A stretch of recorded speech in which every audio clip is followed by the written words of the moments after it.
Hola, mi nombre es María Alejandra Rodríguez Cortés y hoy vengo a dar respuesta al foro sobre la existencia de los elementos químicos. En primer lugar, tenemos que dar respuesta o aclarar acerca de qué es un elemento químico, sabiendo que un elemento químico es un tipo de materia constituida por una misma clase de átomos, que en su defecto los átomos contienen en su núcleo una cantidad determinada de protones. Ahora bien, sabiendo ya que es un elemento químico y cómo está constituido, que sabemos que tiene en su núcleo protones y electrones que manejan la carga eléctrica, decimos que todo comienza o que los elementos químicos se evolucionan a partir de la explosión de las estrellas. Cuando una estrella muere o cuando ellas explotan, en el ambiente o en la atmósfera quedan diferentes polvos y gases. ¿Qué pasa? Con esos polvos y ese gas que quedan en el espacio, esas partículas se unen para formar una nueva estrella. ¿Qué sucede cuando esa nueva estrella se une? Todas esas partículas no se juntan y se unen. Las partículas o materiales que quedan forman nuevos materiales, valga la redundancia, que son los que nos evolucionan en la actualidad. Nos debemos retomar a épocas pasadas, en este caso vamos a hablar de los alquimistas, donde ellos probaron diferentes elementos, los fusionaron para ver qué mezclas podían sacar. Una de ellas fue mezclar diferentes materiales para sacar oro y decir que encontraban la piedra filosofal. En este caso ellos no pudieron después de muchos intentos. Como sabemos, el mundo de la naturaleza está formada por varios materiales básicos en los cuales podemos encontrar fácilmente. Esos materiales también se les conoce como elementos. En este caso ya se les colocaría o ya se hablaría más de elementos químicos. Podemos encontrar 112 elementos, los cuales 90 podemos encontrarlos alrededor de la Tierra. Los podemos encontrar desde más liviano, que en este caso sería el hidrógeno, al más pesado, que sería el urano. En sí, el ser humano solo necesita 25 para la sobrevivencia. Los otros no son tan notables o no son tan exigentes para el ser humano.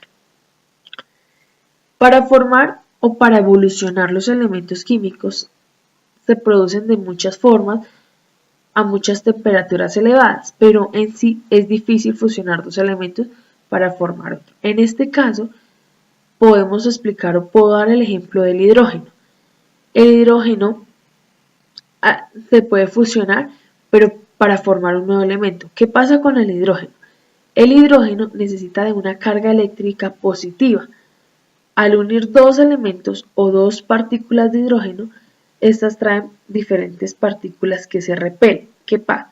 Con alta carga eléctrica las partículas se repelen, como lo digo, pero al unir a alta temperatura estas partículas se unen o los núcleos rebotan y se fusionan para formar un elemento. En este caso el elemento que forman es el helio. O sea, dos partículas de hidrógeno forman una partícula de helio. Ya después de formar esas partículas y de ver que el mundo está en constante evolución y que en el planeta o que en la Tierra podemos encontrar varios elementos, Demetri es el primer químico o científico que en 1968 da por primera vez la aparición de la tabla periódica. Hablando de la tabla periódica, es una tabla donde se encuentran organizados todos los elementos según su peso atómico y según sus características esenciales. Al hablar de tabla periódica, nos debemos centrar en dos partes esenciales como está ubicada.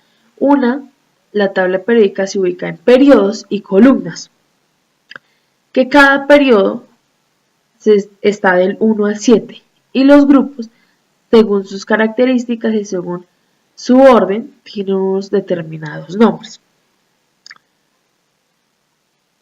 Esta tabla periódica se puede encontrar dividida en tres partes esenciales o en tres grandes grupos, lo que son metales, metaloides y no metales. En los no metales encontramos los gases que encontramos a nuestro alrededor. Todos estos elementos son esenciales para la naturaleza, que unos evolucionaron desde más pocos a otros que son nuevos encontrados hasta el momento. Todos son esenciales para la existencia del ser humano, unos en gran proporción, otros en no tan gran proporción. Esto es lo que pasa. Los elementos químicos juegan un papel en la vida del ser humano y los cuales los estamos encontrando muy fácilmente. Uno, podemos decir, un elemento químico sería el oxígeno, el cual lo necesitamos para nosotros respirar y sobrevivir. Esa es mi explicación acerca de los elementos químicos. Muchas gracias.